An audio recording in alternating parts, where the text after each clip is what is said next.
एक शायर ने बड़ी अच्छी बात कही इश्क के बारे में, लेकिन यहाँ अप्लाई होती है। उसने कहा, वो नहीं मेरा सही, उससे मोहब्बत है तो है। भाई किसी से मोहब्बत है, नहीं हो पाया मेरा, कोई बात नहीं। वो नहीं मेरा मगर उससे मोहब्बत है तो है। अब ये रस्मों और रिवाजों से बगावत है तो है। अगर मैंने एक सही बात कह दी और वो रस्म रिवाज के खिलाफ है तो है, मैं क्यों डरूंगा। जो मुझे ठीक लगा, अपने ईमान के मुताबिक लगा, मैंने कहा वो मैं करूंगा। तो जो बात मुझे अपनी ओर से शुरुआत में कहनी थी, मैंने आपसे, तनाव रहता ही होगा, पढ़ते होंगे, टेंशन होती होगी, कितना पढ़ें, टाइम मैनेजमेंट कैसे करें, ये सवाल भी आपके सामने। मैं आपसे, देखिए मेरा काम चीज़ों को आसान करना है। मैं दिल्ली में पढ़ाता हूँ आईएएस के बच्चों को, तो मैं उनको भी ये कहता हूँ कि चीज़ें मुश्किल तो कोई भी कर सकता है, चीज़ें आसान करना मुश्किल है, और हमें तो चीज़ें आसान करनी है। इस दुनिया में कोई भी ऐसा एग्ज़ाम नहीं जिसके लिए आपको 24 घंटे पढ़ने की ज़रूरत है। अगर आप दिन में 8, 10, एक लेवल के बाद 12 घंटे पढ़ते हैं तो ये बहुत है। इसलिए मैं आपसे कह रहा हूँ, शुरुआत के लिए 8 घंटे की पढ़ाई, 8 घंटे की नींद और 8 घंटे बाकी सब चीज़ें, खेलना कूदना, वो बहुत ज़रूरी है।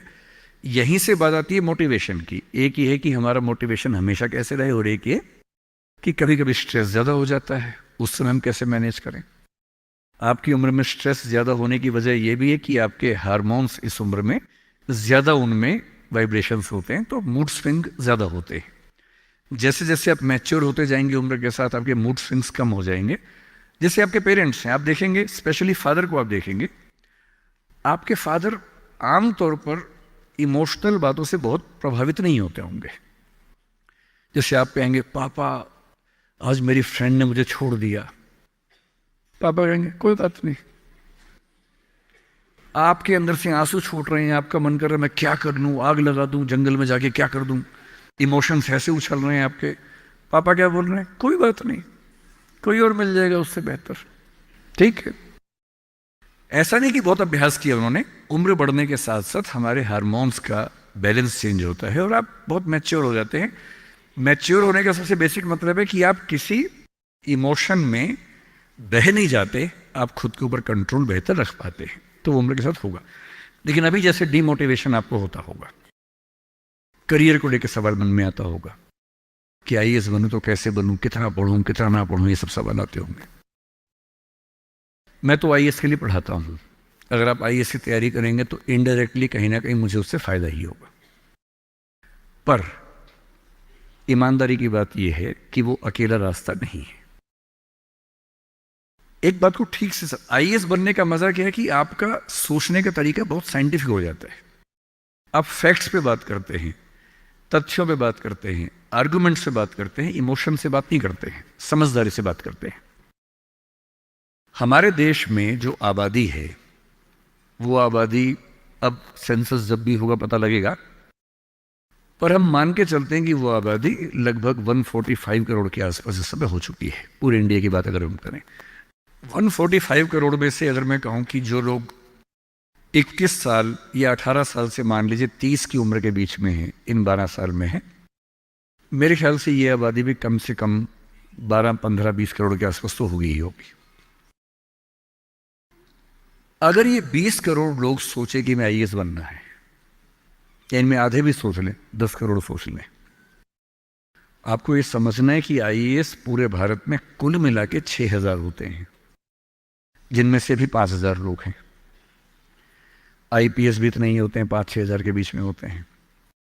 अगर 10 करोड़ लोग सपना देखेंगे उन नौकरियों का, अगर मैं सारी सिविल सर्विसेज मिला लूं, सेंटर की, स्टेट की, सब मिला लूं, तो सेंटर की कुल 20 सर्विसेज मान लीजिए, सबका कार्डर अगर हम 5000 भी एवरेज रखें तो 1 लाख लोग होंगे। आपके स्टेट का मान लें, स्टेट में मान लेता हूं कि 2-3 हजार लोग होंगे जो सरकारी नौकरी में ठीक पद पे होंगे। उससे ज़्यादा का तो कार्डर नहीं होना चाहिए, क्योंकि स्टेट बहुत छोटा आपका है, आबादी बहुत कम है। तो जो नौकरियां कुल मिला के 10-12 हजार हैं, अगर देश का हर युवा सोचे कि मुझे उसी में आना है, तो इसका मतलब है कि हम एक ऐसे रास्ते पे जा रहे हैं जिसमें डिप्रेशन होने की संभावना बहुत ज़्यादा है, एंग्जाइटी होने की संभावना बहुत ज़्यादा है, बहुत लोगों को हारना भी पड़ेगा, बहुत लोगों को हासिल नहीं हो पाएगा वो सब। तो मैं जो आपसे कहना चाह रहा हूं, सरकारी नौकरी ठीक है, कोशिश करने में बुराई नहीं है, सरकारी नौकरी में कुछ चीजें अच्छी होती हैं, पर अपने मन से ये बात निकाल दीजिए कि मुझे केवल और केवल सरकारी नौकरी में ही जाना है। दुनिया में तमाम रास्ते हैं और मैं कुछ रास्ते आपको हिंट करता हूं इस चीज का। जैसे मैं खुद एक एग्जांपल हूं, मैं सरकारी नौकरी में रहा, मैं दिल्ली यूनिवर्सिटी में लेक्चरर था, पहले असिस्टेंट प्रोफेसर था, 2 कॉलेजेस में पढ़ाया मैंने वहां। फिर आईएएस का एग्जाम दिया, सिलेक्ट हो गया उसमें, 6-7 महीने वहां नौकरी की, फिर वो भी छोड़ा। अब मैं अपना काम करता हूं, सेल्फ एम्प्लॉयड हूं। और मैं ईमानदारी से आपसे कह रहा हूं, आप जब भी कोई फैसला करेंगे अपने बारे में, कभी ना कभी आपको फील होगा, बेशक 1 सेकंड के लिए, कि आपने गलत किया। कोई भी फैसला हो, आप स्पाउस सिलेक्शन करेंगे अपने लिए, कितना भी सोच के कर लें, जीवन में कभी ना कभी लगेगा गलती हुई, अक्सर लगेगा ठीक किया, कभी कभी लगेगा गलत किया। और ऐसा नहीं कि आपने एक्स के बदले वाई किया होता तो नहीं लगता, तो भी लगता। दिक्कत ये नहीं है कि मैं एक्स को चुनूं या वाई को चुनूं, आप जिसको भी चुनेंगे पूरा पैकेज साथ में आता है, अच्छी चीजें भी खराब चीजें भी। जो अच्छा आएगा उस पर आपका ध्यान नहीं जाएगा क्योंकि वो तो फॉर ग्रांटेड है। जो मिल जाता है वो मिट्टी हो जाता है, कोई वैल्यू नहीं करता उसको। जो मिस हो जाता है वो चुभता है। और जो चीज दूसरे ऑप्शन में अच्छी थी इसमें नहीं, आप बार बार वो देखते, अरे यार अरे यार वो ठीक था, अरे यार वो ठीक था। जबकि वहां 12 प्रॉब्लम्स थी, यहां 2 प्रॉब्लम है। पर हमारी ह्यूमन कॉन्शियसनेस ऐसी है कि जो छूट गया उस पर नजर ज्यादा जाती है, जो मिल गया मिट्टी हो जाता है। एक बड़ा प्रसिद्ध शेर मैं कई बार कोट करता हूं, मतलब दुनिया जिसे कहते हैं जादू का खिलौना है, मिल गया वो मिट्टी है, नहीं मिला वो सोना है। जो नहीं मिलता है ना वो बड़ा परेशान करता है। ये नौकरी के मामले में भी है। पर मैं ईमानदारी से कह रहा हूं कि मुझे आज तक जिस एक फैसले पर 1 सेकंड के लिए भी नहीं लगा कि मैंने गलत किया, वो नौकरी छोड़ने का फैसला है। मुझे आज तक नहीं लगा कि मैंने गलती की, क्योंकि मुझे लगता मैंने एकदम ठीक किया। मैंने अपने स्वधर्म, अपने नेचर के अनुसार सही किया। इस बच्चे ने बड़ा खूबसूरत सवाल पूछा कि आप आईएएस एलाइड की नौकरी छोड़ के टीचिंग में क्यों आ गए। मैं इस सवाल में दूसरा सवाल जोड़ देता हूं। हमारे सामने प्रेम सिंह जी बैठे, मुख्यमंत्री जी बैठे, वो टीचिंग की नौकरी छोड़ के पॉलिटिक्स में क्यों आ गए। 2 एग्जाम्पल्स हैं आपके सामने। इन दोनों में एक तारतम्य है, एक रिदम है, एक लय है दोनों में। वो टीचर बने, उनको फील हुआ कि उनका स्वधर्म टीचिंग से ज्यादा कुछ और है। मैं आईएएस एलाइड में आया, मुझे लगा कि मेरा स्वधर्म इससे ज्यादा टीचिंग में है। स्वधर्म क्या होता है? आपने गीता पुस्तक का जिक्र सुना होगा, उसमें श्री कृष्ण ने स्वधर्म का जिक्र किया है। यहां बहुत सारे बच्चे बौद्ध समाज से होंगे, महात्मा बुद्ध ने भी इस बात पर खूब जोर दिया है। सारे धर्मों, सारे दर्शनों का जो सार है वो ये है, हर व्यक्ति हर काम के लिए फिट नहीं होता है। 2 चीजों पे गौर करना है। पहला, मैं क्या अच्छा कर सकता हूं, मैं कैपेबल किस चीज के लिए हूं। दूसरा, मुझे क्या करने में मजा आता है। और जहां इन दोनों का इक्विलिब्रियम हो, जहां ये दोनों बातें मिल जाएं, वो आपका स्वधर्म है। यानी जैसे मैं सिंगर बनना चाहता था, पर मैं इतना गंदा गाता हूं कि मैं जब घर में गाता था मेरे पेरेंट्स बोलते तो मैं भारतीय सेना में चले जाना चाहिए, बिना बंदूक के विदेशी की तरफ देख के गा देना, बस वैसे ही मर जाएंगे सारे के सारे। सही बात है भाई, ये भी ठीक बात है। तो मेरा मन था कि मैं सिंगर बनूं, पर गला कौवे जैसा भगवान ने दिया, कोयल जैसा नहीं दिया, तो मैं सिंगर नहीं बनूंगा।